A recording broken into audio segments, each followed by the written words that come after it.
तो ये हम सर्जरी शुरू कर रहे हैं। ये देखिए मूवमेंट्स पेशेंट की अब इतनी है, थाइज पास नहीं आ रही हैं, फिक्स हैं बिल्कुल बिकॉज ऑफ एंकाइलोजिंग स्पॉन्डिलाइटिस, ना ज़्यादा खुल रही हैं और फ्लेक्शन डिफॉर्मिटी है। ये देखिए अगर पैर को नीचे करते हैं तो ये फ्लेक्शन डिफॉर्मिटी है दोनों तरफ, ये टेबल से टच नहीं हो रहा है। तो ये मूवमेंट्स हैं। अगर मूवमेंट करेंगे तो इतना फ्लेक्शन है, कोई रोटेशन नहीं है, एंड दिस इज इट। और ये पैर पास नहीं आ सकते, अगर हम फोर्स भी करेंगे तो भी पैर पास नहीं आएंगे। तो हम इनका दोनों हिप एक साथ कर रहे हैं with MIS DA bikini incision, और हम बाद में मूवमेंट दिखाएंगे कि कैसी आती है।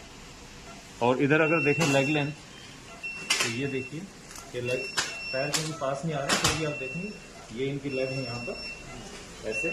जब हम सर्जरी करेंगे तो ये पास भी आ जाएंगी और हम लेग लेंथ भी चेक कर पाएंगे। तो ये अब सर्जरी हो गई है। हमने ये MIS DA बिकनी इंसिजन से एक लेफ्ट साइड का हिप रिप्लेसमेंट किया है, ये दूसरी तरफ का भी हिप रिप्लेसमेंट किया है with the same bikini incision. तो इसमें सबसे पहली चीज़ है कि पैर हमारे बिल्कुल स्ट्रेट हो गए हैं, जो फ्लेक्शन डिफॉर्मिटी बिल्कुल करेक्टेड है, और एक ही बार में हम लेग लेंथ भी देख सकते हैं। ये देखिए लेग लेंथ भी हम चेक कर रहे हैं यहीं पे।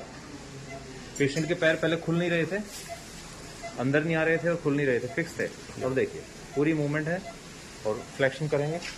अब एक एक हिप का हम फ्लेक्शन करके देखते हैं कि कितनी मूवमेंट आ रही है पेशेंट की। ये देखिए बिल्कुल 100 डिग्री और रोटेशन, फिगर ऑफ 4 बनाइए। यस, जैसे पेशेंट चौकड़ी लगाता है बिल्कुल बढ़िया मूवमेंट आ गई है।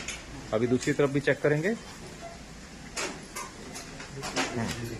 ये देखिए फ्लेक्शन डिफॉर्मिटी फुल्ली करेक्टेड, पूरा घुटना नीचे टच कर रहा है। और ये देखिए flexion more than 100 degree, yes, figure of 4। और जिस तरह से हम चौकड़ी लगाते हैं, तो ये सारी चीज़ें हम ऑन टेबल चेक करिए। देखिए पूरा नीचे आ गया पेशेंट। तो ये सारी मूवमेंट्स हम अभी चेक कर रहे हैं, ताकि पेशेंट को बाद में ऐसा नहीं है कि कोई हार्ड फिजियोथेरेपी करना है या कुछ महीने वेट करना है। Everything is possible immediately after the surgery. Thank you.